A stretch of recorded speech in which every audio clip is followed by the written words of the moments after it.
Bid'at paydo qilish yangi shariat paydo qilganlikdir. Bismillah, alhamdulillah, vassalatu vassalam ala rasulillah. Assalomu alaykum va rahmatullohi va barakatuh. Endi dehqonlarga fazilatli Sheyx Salim al-Hilali hafizahullohning bid'at va uning ummatga sağan ziyonlari risolasidan 2-bob bid'at paydo qilish yangi shariat paydo qilganlikdir temasini o'qiymiz inshaalloh. Bid'at paydo qilish yangi shariat paydo qilganlikdir. Bid'atni yaxshi, yomon, go'zal, chirkin deb ayirish shariatda hech qanday asosi yo'q bir ishdir. Shundaq bid'atni yaxshi, yomon deb ayirish Qur'on va sahih hadislardagi ochiq ifodalarga butunlay qarama-qarshi tursa, bu qandaqmi to'g'ri bo'lsin? Mazkur so'zimizni tövendeki tafsilotlar bilan yo'ritib berishga tirishimiz inshaalloh. Oldi bilan, ey birodarim, Alloh sizni hidoyat qilsin. Shuni bilishingiz kerakki, islom dinining Allah subhanahu wa ta'ala tarafidan mukammallashtirilgan komil bir din ekanligiga iymon etish islomiy aqidaning eng muhim asoslaridandir. Buningga iymon keltirmagan har qanday kishi iymon etgan bo'lmaydi. Bizning bu jihatdagi vazifamiz faqat angladik va itoat qildik deyishdir. Ulug' Rabbimiz Allah subhanahu wa ta'ala bu haqda mundaq deydi: "Al-yawma akmaltu lakum dinakum wa atmamtu alaykum ni'mati wa raditu lakumul islam dina." Tarjimasi: Bugun sizlarning dininglarni butun qildim. Sizlarga ne'matimni tamomladim. Islom dinini sizlarning dininglar bo'lishga tanladim. Sura Maide 3-oyat. İmam İbn Kesir rahimahullah bu ayet haqida mundaq deydi: Allah subhanahu wa ta'alaning islom dinini mukammal qilib berganligi bu ummatga bergan ne'matning eng kattasidir. Bu ummat boshqa bir dinga yoki boshqa bir payg'ambarga muhtoj bo'lmaydi. Şu sebepten Allah subhanahu wa ta'ala Peygamberimiz Muhammed sallallahu aleyhi ve sellemni peygamberlerinin ahiri qilib bütün insanlığa ve cinlağa evetken. Şuna Allah subhanahu wa ta'ala halal qilgandan başka halal yok ve haram qilgandan başka haram yok. Yoluga qo'yilgan şeriatdan başka şeriat yok. U xabar bergan barliq narsalar rost va haqdir. Uningda yolg'onchilik yoki bo'lmay qoladigan ish yo'qdir. Allah subhanahu wa ta'ala bu vaqtda mundaq deydi. Tarjimasi: Rabbingning so'zi nihoyat rostdir. Nihoyat to'g'ridir. Sura An'am 115-oyat. Ya'ni Allah subhanahu wa ta'ala bergen xabarlarda rostchil, buyruq cheklamalarda odildir. Allah subhanahu wa ta'ala bandalarga dinini mukammal qilib berish orqali ularga bergan ne'matini to'liqlab berdi. İmam İbn Kesir rahimahullohning tafsir İbn Kesirdan elindi. İkinciden, alimlarga rahmat qilib avatilgan Rasululloh sallallohu alayhi va sallamning payg'ambarlik vazifasini to'liq ado qilishi va hech bir kamchilik qoldirmasdan dinni tabliğ qilishi payg'ambarlikning taqozzosidir. Rasululloh sallallohu alayhi va sallam bu vazifasini eng mukammal shaklda ado qildi. Payg'ambarimiz bu din açqandaq ortiq narsalarga muhtoj bo'lmaydigan eng mukammal holatga kelganda vafot bo'ldi. Allah subhanahu wa ta'ala uningdan Allah subhanahu wa ta'aladan rozi edi. Bununla hem Allah hem müminler guvahçıdır. Allah'ın guvahlığı hemmege yeterliktir. Resulullah sallallahu aleyhi ve sellem mundaq degan tercümesi: Mendin ilgiri kelgen her qandaq payg'ambar o'zi bilgan barliq yaxshiliklarni ummatiga bildirgan va o'zi bilgan barliq yomonliklardan ummatini ogohlantirgan. İmam Muslim rivoyat qilgan 1844-hadis. Resulullah sallallahu aleyhi ve sellem yana bir hadisda mundaq degan tercümesi: Allah buyurgan hamma ishqa sizlarni buyurdim. Allah çekligen hamma ishdan sizlarni to'sdim. Yani meyli buyruq, meyli cheklima, hech narsani kam qoldirmay sizlarga to'liq yetkizdim. Bu hadis sahih li g'ayri. İmam Şafii, Bayhaqi, Xatib Bag'dadi, Allah ularga rahmat qilgay, qatorliqlar rivoyat qilgan.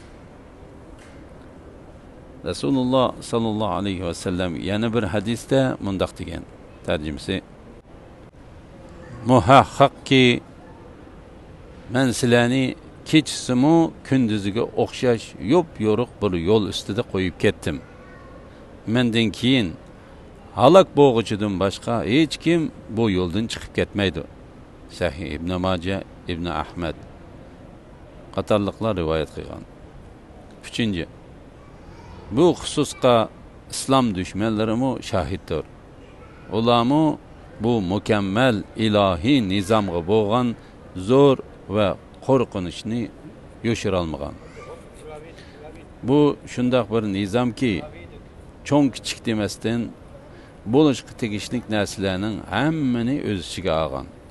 Jumladan tug'ilishdan o'lguchi bo'lgan orliqdagi barliq ishlarni musulmonga o'rgatgan. Yahudilar Salman radiyallohu anhuga payg'ambaringlar cho'ng tarat qilganga qadar hamma ishni sizlarga o'rgatibdi deganda, Salman radiyallohu anhu buningga javoban: shundoq, u cho'ng yoki kichik tarat qilganda qiblaga yuzlanishimizni chekladi. O'ng qo'limiz bilan istinjo qilishimizni, 3dan oz chalma bilan yoki hayvonning tiziki, so'ngiki bilan istinjo qilishimizni chekladi degan. İmam Muslim Taharet kitobida rivoyat qilgan. Tariq ibn Shihabning mundaq deganligi rivoyat qilindi. Yahudilar Umar radiyallohu anhuga: sizlarning kitobingizda bir oyat bor. Agar shu oyat biz Yahudilarga tushgan bo'lsa, u kunni hech bayram qilib olgan bo'lardik deyishdi. Umar radiyallohu anhu u qaysi oyat deb so'radi. Yahudilar tercümesi: bugun sizlarning dininglarni butun qildim, sizlarga ne'matimni tamomladim, islom dinini sizlarning dininglar bo'lishga tanladim. Sura Maida 3-oyat degan oyat deb javob berdi. Umar radiyallohu anhu: Allah bilan qasamki, men bu oyatning Rasululloh sallallohu alayhi vasallamga qaysi kun, qaysi soatda nozil bo'lganligini bilaman. Bu oyat payg'ambarimizga Arafat kuni nozil bo'lgan. U juma kuni edi dedi. İmam Buxoriy, İmam Muslim rivoyat qilgan. 4. Shariat turg'izish huquqi olamlarning Robbi Allohga xosdir. Odam bolalarining mundaq huquqi yo'qdir. Agar islomga bir narsa qo'shish to'g'ri bo'ladigan bo'lsa, u vaqtda islomdan bir narsani chiqarib o'tishmi to'g'ri bo'lsa bo'ladi. Shu sababdan Rasululloh sallallohu alayhi vasallam dinga bir narsa qo'shishni cheklab mundaq degan: men sizlarga biror narsani yetkazsam, unga hargiz bir narsa qo'shib olmanglar. Sahih İmam Ahmad va boshqalar. Samura ibn Jundub radiyallohu anhudan rivoyat qilgan. Tuvandagi she'rning egisi nima degan to'g'ri aytgan? Bo'lsa joiz gar qatmoq dinga biror narsani Bulur unda hem to'g'ri qilmoq shuning aksini. Dinga bid'at qo'shmoqdir barcha ishning chirkini. Asla rozi bo'lmas anga aqillardan hech biri. Bu nuqtadan aytganda bid'atchi söz yoki harakati orqali shariatning tamomlanmaganligini, tamomlanishga tegishlik ba'zi taraflari borligini da'vo qilmoqda. Chunki shariatning har tarafdan mukammal va kamtuksiz ekanligiga iymon etgan bo'lsa edi, bid'atlarni paydo qilmagan, shariatga har qanday bir narsani qo'shmagan bo'ladi. Shundaq bir da'voni qilg'uchi, ya'ni shariatning mukammal emasligini, tamomlanmaganligini aytguchi ozg'un fosiqdir. Bu xususda ahli sunnat olimlari orasida ixtilof borligini bilmayman. Alloma Sulton Ma'sumi rahimahulloh shundaq degan: diniy metod va sahih ibodatlar faqat va faqatla maxluqotni yaratgan Alloh subhanahu va taolaning Rasululloh sallallohu alayhi va sallamning tili orqali bayon qilganlaridir. Buningga bir narsa qo'shquchi yoki uningdan bir narsani kemaytib o'tguchi o'zi o'ydirib chiqqan atalmış dinni mukammallashtirish metodlari orqali hikmat sohibi va hammani bilguchi Allohga qarshi chiqqan bo'ladi. Halbuki uning bu atalmış metodlari kasallik, ibodatlari gunohdir. Chunki islom dini en yüksek seviyede mükemmellişip bo'lgan. Bu dinga har qanday bir narsani qo'shaman deguchi, dinning nuqsoni borligini da'vo qilguchi, o'zining kamtik aqliga, oddiy tushunchalarga tamanno qo'yib, dinni tamomlashga uringuchidir. Jannatning ochqichi la ilaha illalloh 58-bad.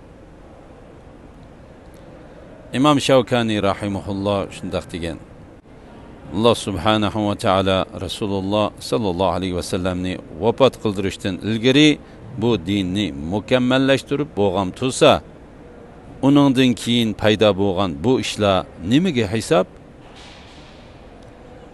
Agar bid'atchilar o'zi paydo qilgan bid'atlarni dinga nisbat bersa, demakki ularning nazarida din faqat oşular paydo qilgan shu bid'atlar orqali mukammal bo'la oladi.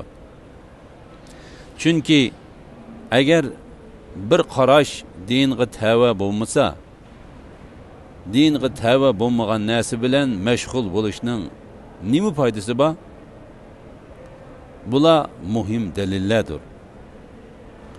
Havoyi havas sahibi kishilar bu dalillar oldida o'zini oqlab bo'la olmaydi. Ularning atalmış delillerge reddiye berish uchun yüzüge atadigan tunji daliliniz mana mushu ayet bo'lsin. Ya'ni Sura Maidaning 3-oyati. 5. Bid'atchi o'zini shariatni qo'yguchi Alloh subhanahu va taolaga o'xshatmoqdadir. Chunki shariatni Alloh subhanahu va taolo tushirgan ve insanlarni şununla asasen yol tutuşqa buyurgan. Bu noktada birden bir hak sahibi yegane Allah subhanahu ve taoladır. Bendile ixtilaf qilgan meselelerde hüküm bergichi udur.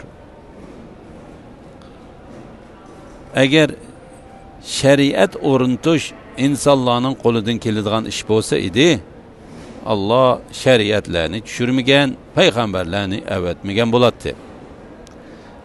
Allah'ның dinida bid'at paydo qilguchi, Allah bilan barobar holda shariat o'rnatishga uringanligi tufayli o'zini Allohga o'xshatgan hisoblanadi.